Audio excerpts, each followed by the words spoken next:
good evening. I'm Melissa Idris. And I'm Sharad Kuttan. Welcome to Consider This. This is the show where we want you to consider and then reconsider what you know of the news of the day. A new Parliamentary Select Committee has been constituted on international affairs with Pulai MP Salahuddin Ayub designated as chairperson. Now, what role should the PSC play in the future of policy making for foreign affairs for Malaysia? Our first guest tonight is a member of the Select Committee on International Relations. MP for Batu Kawan, Kasturi Pata joins us now. Kasturi, can you help us understand a little bit more about the PSC on Foreign Affairs? I mean, what exactly is its role? Has it defined what the mandate is? Hi, Melissa and Sharad. Thank you for having me tonight. It's interesting that there's a lot of interest in this new select committee, which is the International Affairs, or rather the Foreign Affairs Committee that has been set up. We had our first meeting on the 29th of November, and in that meeting, the main agenda was actually to appoint the chairperson, whom we did, who, as you mentioned, is YB Salahuddin Ayub, MP for Pulai. However, the terms of reference for the select committee would be similar to other select committees, not only in Parliament, but even within the Commonwealth system, which is a body to scrutinize, to monitor government expenditure, and particularly in this case on human rights issues and foreign policies. And this also includes scrutinizing policies that come from government agencies under the purview of the Ministry of Foreign Affairs.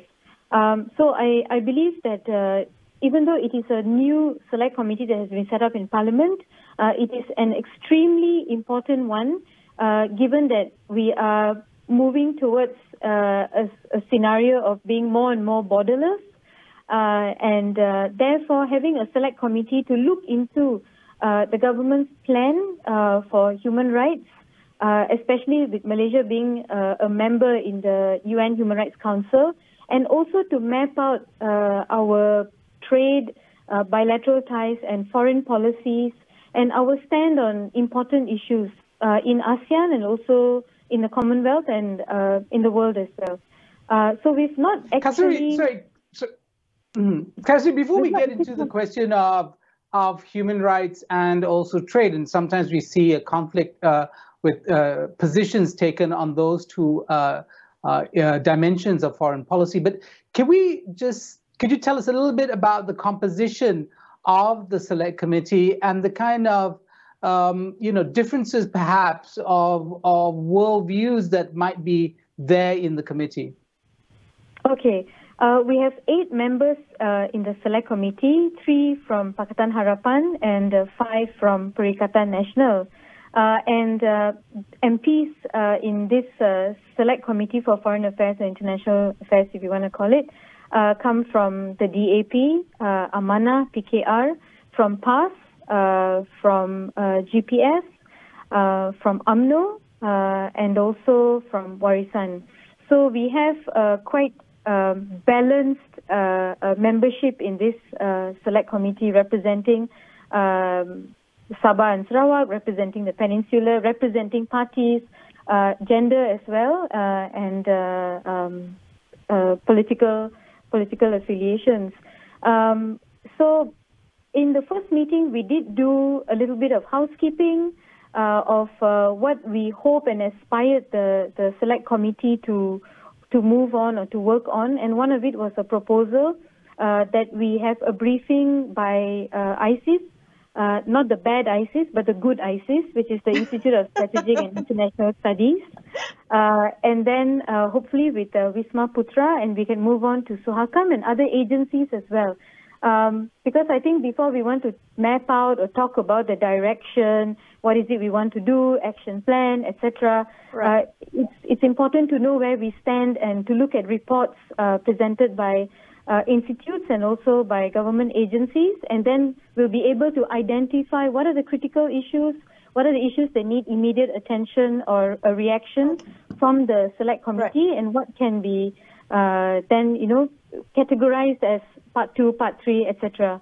Okay, so Kasri, this is one of the PSCs that is headed by an opposition member. So Saluddin Ayub from Amana is heading this PSC. Can we talk a little bit about, because you said that part of the PSC's role is to scrutinize and monitor expenditure and policy making around the issue of foreign affairs. And today in Parliament, we heard that the special envoys that have been designated for Middle East, China, and East Asia, have vast amounts of money being spent on them. But it also comes with questions about their role and their KPI. Will this PSC have oversight over those envoys, be able to question and hold accountable these envoys who have yet to go anywhere, have yet to have any official visit since they were appointed?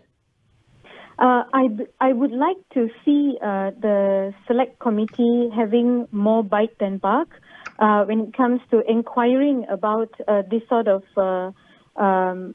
exorbitant expenditures when we have not seen any KPI or a result of these gentlemen who were appointed in these positions. However, because these were direct appointees by the Prime Minister, and I know that the Select Committee that I'm in has power to invite other members of different Select Committees or propose to chairs of different Select Committees for us to attend their meetings as well. So in this case, I would definitely bring this up with the Select Committee to propose it in a meeting that we are due to have next week, that we make an inquiry into this and also further appointments, that it has to go through some form of scrutiny and accountability, or rather at least for many, many questions not asked by only MPs, but the men and the women on the street. In fact, I'm sure even asked by both of y'all. What are their duties? Yeah. So on that score, Tiong King Singh, who is the envoy to China at a ministerial level, he sits within your Select Committee. Will there be a conflict of interest? How do you scrutinize his position when he himself is going to be or is on your committee? I think this is something that I believe we need to look further into. I believe this is perhaps the first committee where we have a member who is also holding another sort of, not an official executive position, but it's a minister-like position. So it's a bit of a gray area.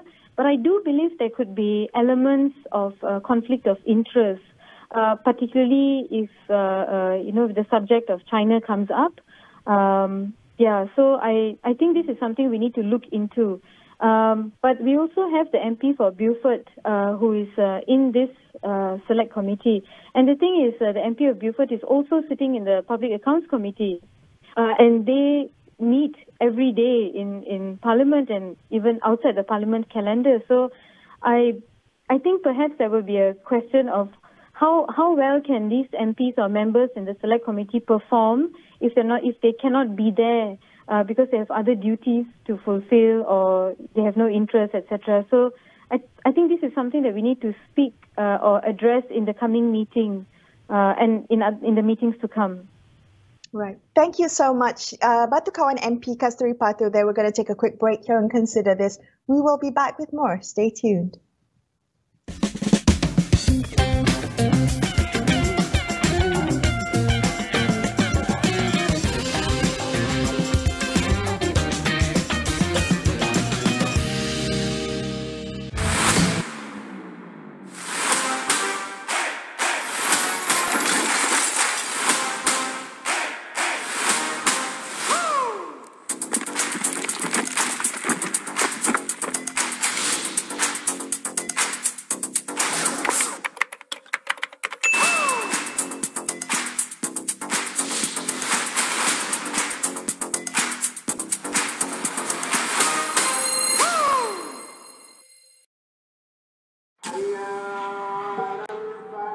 Amanah di tangan kita.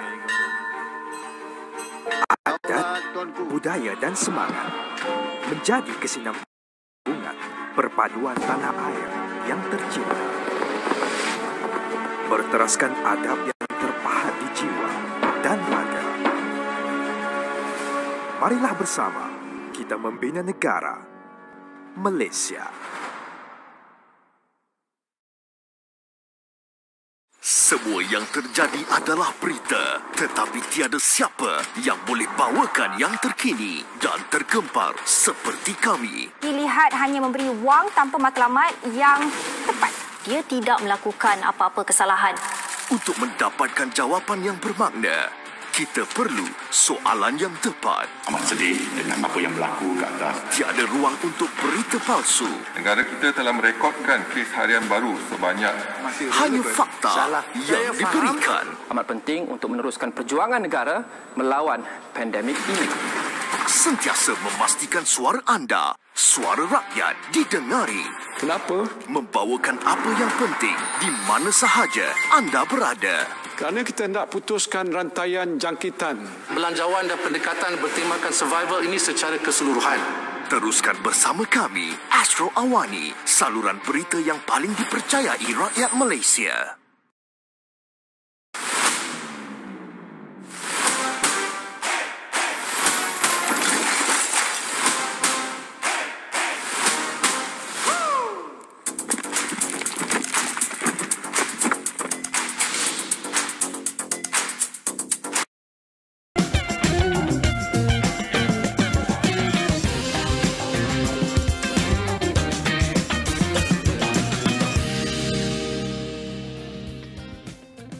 Hi, you're watching Consider This. I'm Melissa Idris. With me is Sharad Kutan. We're discussing the newly constituted Parliamentary Select Committee on Foreign Affairs and how might the PSC change the dynamics of foreign policy making. Dr. Parkin Beng is the founder of Strategic Pan-Indo-Pacific Arena. He joins us now. Dr. Pa, what do you think this Parliamentary Select Committee might bring to the table, might bring to the existing process of foreign policy making here in Malaysia? Well, first of all, Malaysia is going through one of the toughest periods in its history, not in terms of the pandemic alone. In fact, I had the privilege of warning the government of Pakatan Harapan way back in 2019 when I was the director of ASEAN and in political and security community, that the pandemic is imminent because we have been seeing a lot of coronaviruses coming back since 2002, and then it happened again in 2007. It exploded in South Korea in 2012, and then this region is actually an intersection of, as you know, tourists from China, India, and pardon me for saying this, but countries not with the best public health system. So Malaysia missed that understanding completely. Even when the pandemic was occurring in Wuhan, I remember Mahathir insisting that the Visit Malaysia year should continue to proceed. And that was in February when China was busy handling the pandemic. Now, the second problem that Malaysia will be having is that inflation is actually gaining traction in the United States, the worst in 30 years. And based on what I've been reading on Malaysia, some of the automotive spare parts in Malaysia have increased by 60%. Now, how can that not affect a country that has been completely motorized? So coming back to the Parliamentary Select Committee, they would have to understand that Malaysia, first of all, has always defined itself, in spite of the polemics about Muslim country, Islamic State, so on and so forth. But Malaysia has always defined itself as a trading state. And the Ministry of Foreign Affairs take this very seriously. As a trading state, we are actually a subset of the overall macro-political and macroeconomic dynamics. So the leading issue that is affecting the world right now is obviously the Sino-US conflict or rivalry, with one side accusing each other of various impropriety and the other side accusing the United States as trying to retain its role as a hegemon despite its declining influence. So that's number one. Yeah, but Kim, if I could just sort of interject at the moment, because I'm trying to connect what you're saying. If I understand what you're saying correctly, is that that in fact within our foreign policy establishment, there isn't a strong understanding of some of these dynamics, including the questions around security and health security that we see, emerging during this pandemic period. So, are you suggesting that the foreign policy establishment in the country isn't on top of these really important matters? Is that the thrust of your criticism?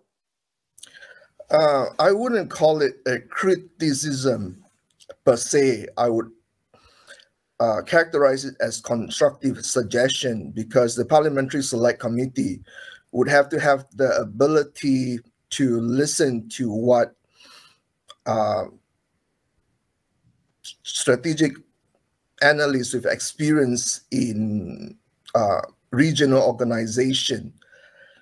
What I can tell you is that ASEAN is not on top of the issue, and the organizations that are actually able to guide or shepherd world affairs are basically G5, which is the UN Permanent Security Council, G7, and G20.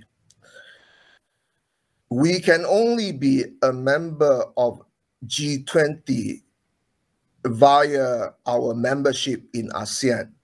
When it comes to security issue, some of the security issues have been completely transformed into a zero-sum dynamic. In other words, either you choose China or you choose the United States. ASEAN maintains that we want to be neutral. It's extremely difficult, if not impossible, to be neutral in the current Sino-US conflict, because it is a conflict where the two entities, the two gigantic entities, right, have, in other words, taken the issue into the nuclear game. And right. the nuclear and the game changer was the formation of what is known as AUKUS on September 16, 2021. Yes. Dr. Park, thank you so much. I'm so sorry to have to cut you short, but we need to go to break. And we want to thank you so much for joining us on the show, Dr. Park Kim-Beng of Strategic Pan-Indo-Pacific Arena there. We're going to take a quick break, but we will be back with more. So stay tuned to Consider This.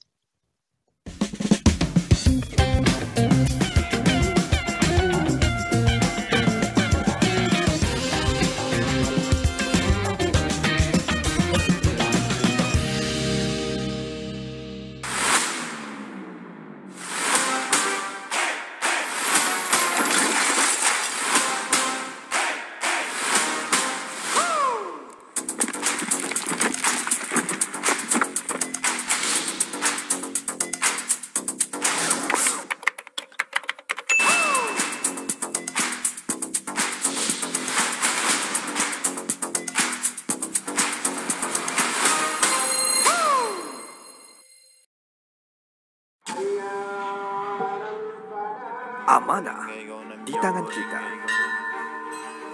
Adat, budaya dan semangat menjadi kesinambungan perpaduan tanah air yang tercinta.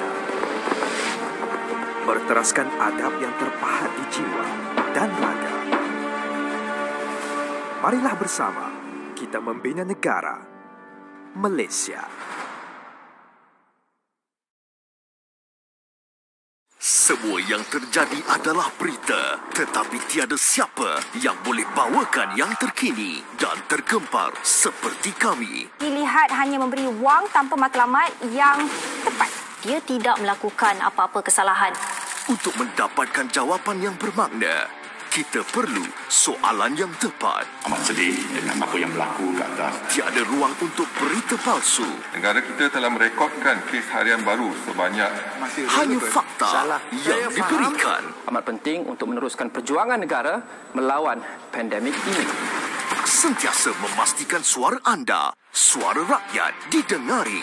Kenapa? Membawakan apa yang penting di mana sahaja anda berada. Kerana kita hendak putuskan rantaian jangkitan. Belanjawan dan pendekatan bertemakan survival ini secara keseluruhan. Teruskan bersama kami, Astro AWANI, saluran berita yang paling dipercayai rakyat Malaysia.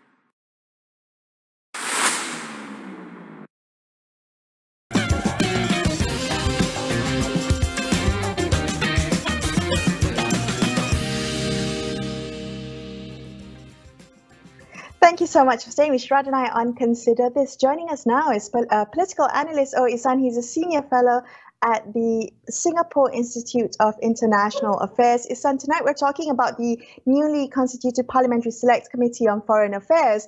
Are you encouraged by this PSC being established? The idea, as we heard from MP Kasturi Pato, to provide more scrutiny and monitoring over the expenditure and policy making for foreign affairs in Malaysia. Are you encouraged or heartened by the fact that this PSC might provide some parliamentary oversight on foreign affairs?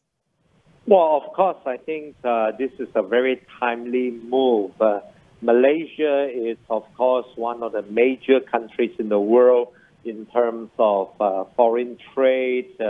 We supply some of the most advanced for example, chips and various other components in phones and laptops and various other components, right?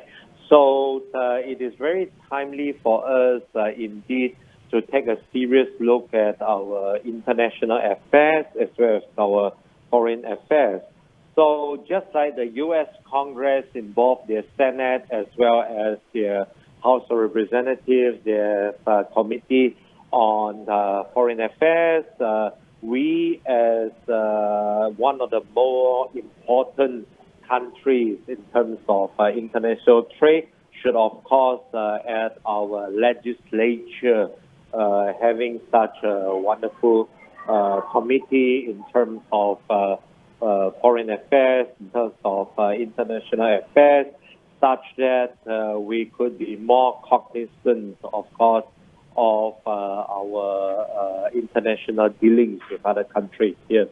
But Isan, if I can play devil's advocate for a moment, international affairs are very complicated issues, and I think people within these within these foreign policy establishment, would maybe argue that democratizing the process would actually open up foreign policy to more demagoguery and grandstanding, as we have seen over the years, right?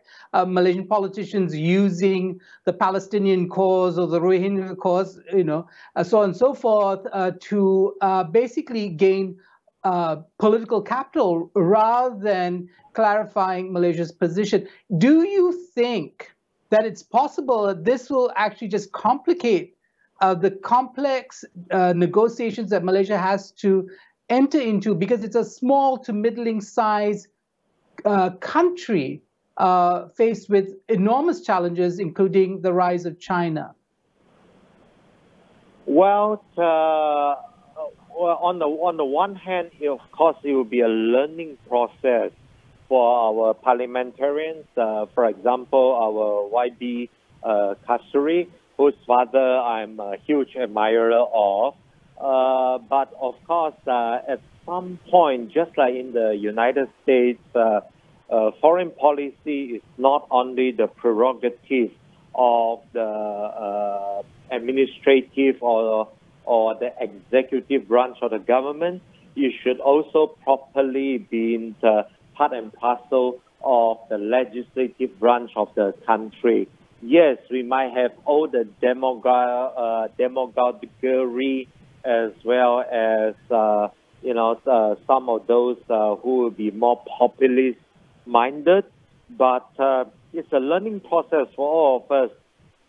For the longest period of time, over half a century, foreign affairs, it has never been one of the most important political affairs or issues for the Malaysian polity as a whole. So it is high time, as we are one of the major trading countries in the world, to make sure that indeed foreign affairs will be front and central in our political affairs. So with politicians making statements, even if sometimes they are making more demagoguery or populist statements, but we also saw that in the United States, for example. It's not as if the United States is all about grandstanding and so on. So it's a learning process for all of us. But I think it is really an appropriate time so that foreign affairs will be put forward as front and central in our political arena. Yeah. Okay, I think that's quite interesting, particularly looking at, since you mentioned the US, where they've brought this into the Senate, right? There is oversight over foreign affairs policy in the US. How might Malaysia do that? So if there's a PSC looking at international affairs now, how might it strengthen policy making in Malaysia? Where exactly might you identify some of the weaknesses? Again, to be blunt about it, for the longest period of time, foreign affairs has never been front and center in Malaysian political affairs. So hopefully with the setting up of this committee, whereby the various members of parliament from both the government as well as the opposition, such as YB Kasturi and so on, will be able to indeed put forward perhaps not so much foreign policy, but of course the opinions as to how Malaysia should conduct its foreign affairs. It's, frankly speaking, it doesn't quite matter whether we are sort of demagoguery as well as populist in our foreign affairs. But the important thing is our legislative branch will be able to participate in this, hopefully, a very important part of our polity as a whole.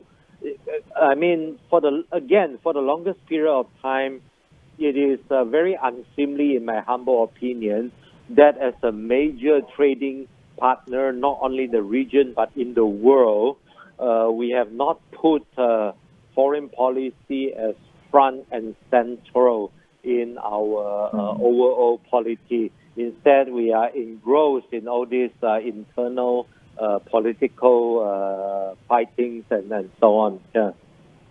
Right. Thank you so much, Ihsan. Ihsan there from the Singapore Institute of International Affairs, wrapping up this episode of Consider This. I'm Melissa Idris. And I'm Sharad Kuttan, signing off for the evening.